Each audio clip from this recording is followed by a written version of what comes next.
Taulan Seferi po kalon sezonin më të mirë në karrierë jashtë Shqipërisë, sot shënoi golin e 16 në ligën e parë turke ku regjistron dhe 7 asist.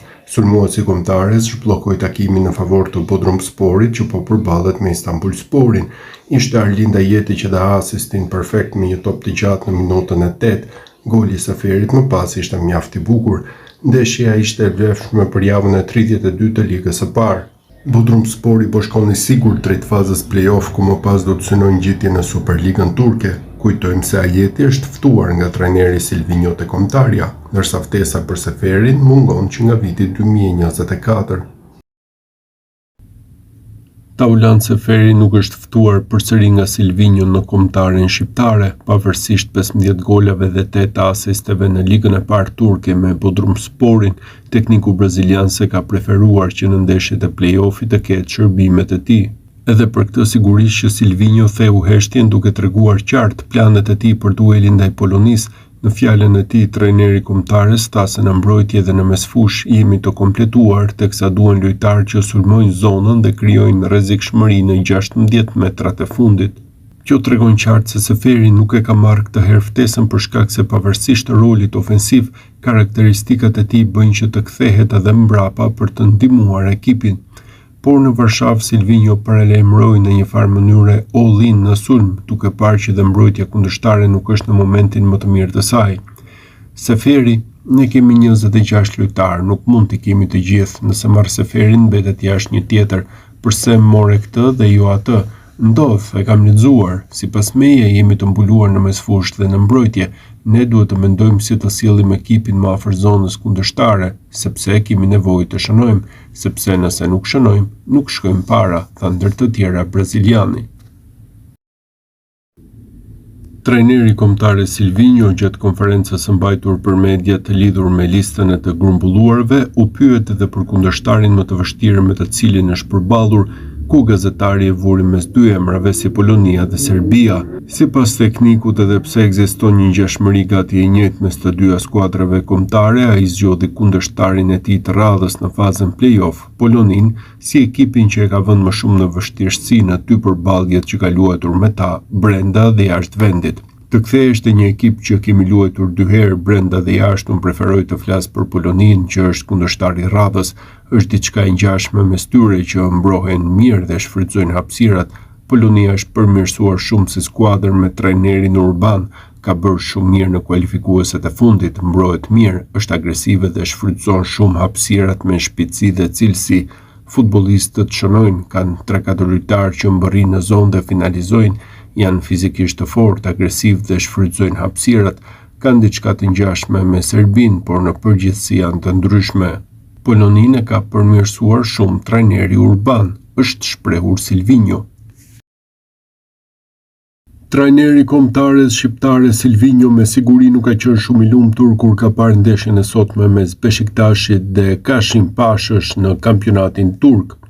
Tekniku kuqezimve pritet që të publikojë listën e lojtarëve të grumbulluar për ndeshjet play-off të botrorit 2026 të shtunën dhe ka pësuar dëmtime të njëpasnjëshme të disa lojtarëve kyç.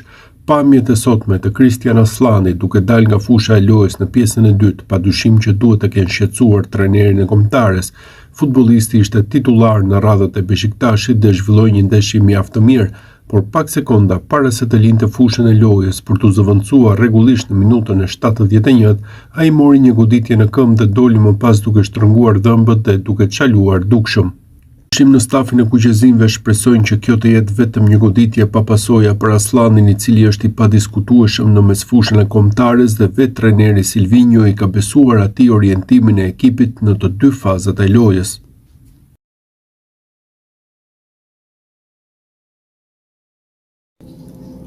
Legjenda e futbollit botror, polaku Zbigniew Boniek ka dhënë një intervistë për Rai Radio Uno duke komentuar dhe kualifikueset e Kupës së Botës. Ai e ka nisur fillimisht duke shprehur bindjen se Italia do të siguronte kalimin në fazën finale të turneut. As nuk e imagjinoi që Italia të mos fitojë me Irlandën e Veriut në shtëpi. Problemi është ndeshja teke jashtë fushës kundër Walesit apo Bosnjës, mund të jetë rrezikshme. I uroj Gattusos dhe të gjithë ekipit që të arrijë të shkojnë në botror, pasi kam nipa që luajnë futboll, janë tifoz me Italinë dhe duan ta shohin në botror, tha fillimisht Boniek. Më pas ajo ndalë të Polonia, e cila është në mini grupin ku gjendet edhe Shqipëria, me të cilën do të ndeshet në takimin e gjysmëfinales në Varshavë. Të mos shkosh në botror është një dëm, sidomos për fëmijët të cilët duan të ëndërrojnë. Sa i përket Polonisë, kemi 2 ndeshje të ekuilibruara dhe të vështira. Në fillim me Shqipërinë në shtëpi dhe më pas eventualisht me njërën me Suedisë dhe Ukrainës në transfert. Në teori jemi favorit, si Italia, tha fillimisht ai, por Bonjek nuk është një tifoz i botrorit me një numër kaq të madh skuadra pjesëmarrëse. Sinqerisht nuk jam pro një botrori me 48 skuadra, janë shumë, nuk do rrit cilësinë e ndeshjeve. Tani është më e vështirë të kualifikohesh në botror se sa të kalosh grupin e botrorit, tha ikona e futbollit botror. Robert Lewandowski ka folur hapur për vështirësitë që ka pasur këtë sezon dhe të ardhmen te Barcelona, por sulmuesi polak u ndalte te ndeshjet e marsit ku Polonia e tij do të përballet me Shqipërinë në Varshavë për një vend në botror dhe vetë Lewandowski e pranon se do të jetë një ndeshje e vështirë. E fillova sezonin me vështirësi, pata 2 lëndime dhe ishte e vështirë të rifilloja, por tani na presin shumë ndeshje në janar, shkurt dhe mars deri në fund të sezonit. Jam i përgatitur mendërisht që në këtë pjesën e dytë të sezonit duhet të jem fizikisht i gatshëm të bëj gjithçka të mundur për të shmangur lëndimet dhe të jap më të mirën time. Na presin kundërshtar të fortë në play-off, nuk do të jetë lehtë, por luajmë kundër Shqipërisë në shtëpi me mbështetjen e tifozëve tanë dhe kjo do të ne jap një shtysë ekstra.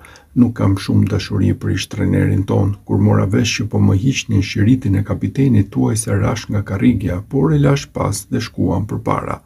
Të arrish në maj nuk është pjesa më e vështirë, që të qëndrosh aty është ajo që vërtet ka rëndësi. Për 15 ose 20 vjet duke luajtur futboll, kam pasur nevojë të testoj dhe të tejkaloj kufijtë e mi fizik, mendor dhe psikologjik. Kam prishur shumë mure për të arritur këtu dhe për të provuar që është e mundur. Polonia ka mbërritur në play-offin e botrorit si skuadra e renditur e dyta në grupin G të kualifikuesve pas krahave të Holandës, me të cilën e regjistroi 2 barazime.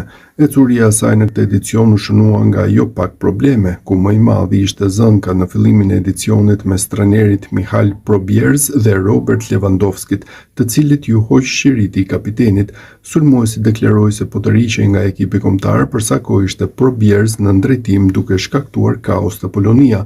Kjo dhe humbja 2-1 ndaj Finlandës në qershor bën që në fund të ishte trajneri Probierz ai që të tërhiqej, duke dhënë dorëheqjen me Jan Urban që mori vendin e tij, ndërsa Lewandowski u kthye në ekip.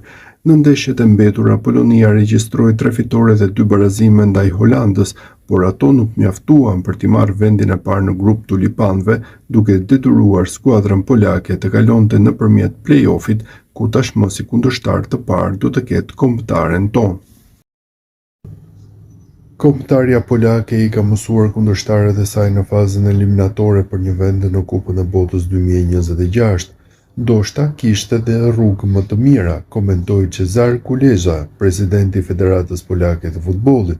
Ai gjithashtu nuk e përjashtoi mundësinë që një finale e mundshme kundër Ukrainës të luhet në Poloni. Kombëtarja polake përfundoi e dyta në grupin G të kualifikuesve të Kupës së Botës 2026 dhe do të garojë në ndeshjet eliminatore të pranverës për të kualifikuar për turneun e vitit të ardhshëm. Nëse skuadra Jan Urban po Shqipërinë, ata do të përballen ose me Ukrainën ose me Suedinë në ndeshjen vendimtare. Ai nuk e fsheu faktin se polakët teorikisht mund të kishin tërhequr kundërshtarën më të lehtë, megjithatë përparësia tyre sigurisht mbetet kualifikimi për Kupën e Botës. Është e vështirë të thuhet nëse fati ishte në anën tonë apo jo. Ndoshta kishte edhe ndeshje më të lehta, por na ra shorti ashtu siç na ra. Duhet të fitojmë këtë ndeshje. Askush nuk do të na jap një bilet falas për në Kupën e Botës, vuri në dukje presidenti i Federatës Polake. Gjysmëfinalet do të luhen më 26 mars, ndërsa finalet janë planifikuar për më 31 mars. Presidenti paralajmëroi se situata skuadrave individuale mund të ndryshojë në muajt në vijim. Paraqitjet eliminatore janë vetëm 4 muaj larg dhe pa jo auruar askujt mund të shfaqen dëmtime në këto ekipe. Lojtarët mund të ndryshojnë klube, ndërkohë dhe forma e disa lojtarëve ndërkombëtar mund të ndryshojë.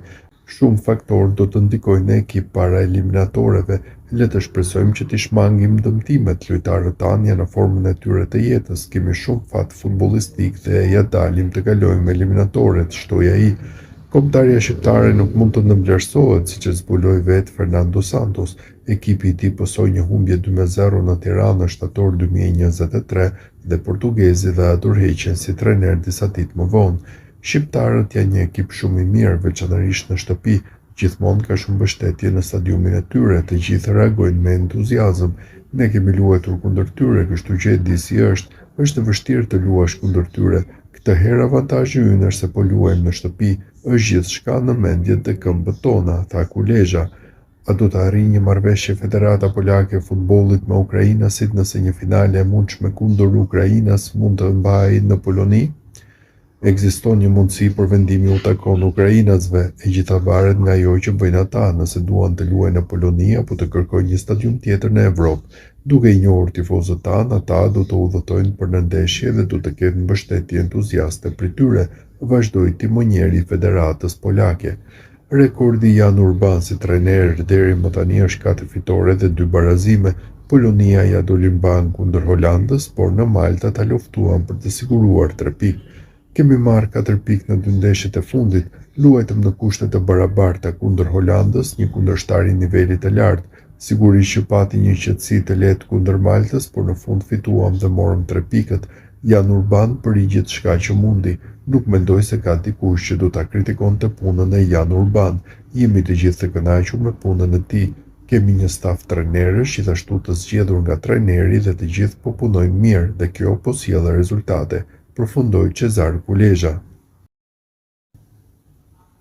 Gjysmëfinali e ndeshjeve play-off të Kupës së Botës 2026 Poloni-Shqipëri do të luhet në 26 mars të vitit të ardhshëm në orën 20:45. Ish futbollisti polak Marek Kozminski komentoi shortin e hedhur ditën e sotme në Zvicër, ku deklaroi se dueli me Kuqezinët nuk do të jetë një shëtitje për ta. Në këtë fazë ne jemi favorit, nuk ka dyshim për këtë, por nuk do të jetë një shëtitje. Do ta luajmë ndeshjen e parë në shtëpi. Kjo do të jetë vlera jonë e shtuar, pasi është më e lehtë për ne të luajmë si pritës. Pres që do ta kalojmë Shqipërinë dhe pastaj mbetet pyetja se me kë do të përballemi në raundin e dytë, Suedin apo Ukrainën dhe mbi të gjitha ku do të luajmë. Ata janë një kundërshtar brenda mundësive tona, megjithëse kohët e fundit na treguan në shtëpi se ishim padyshim më të mirë, përfundoi ai.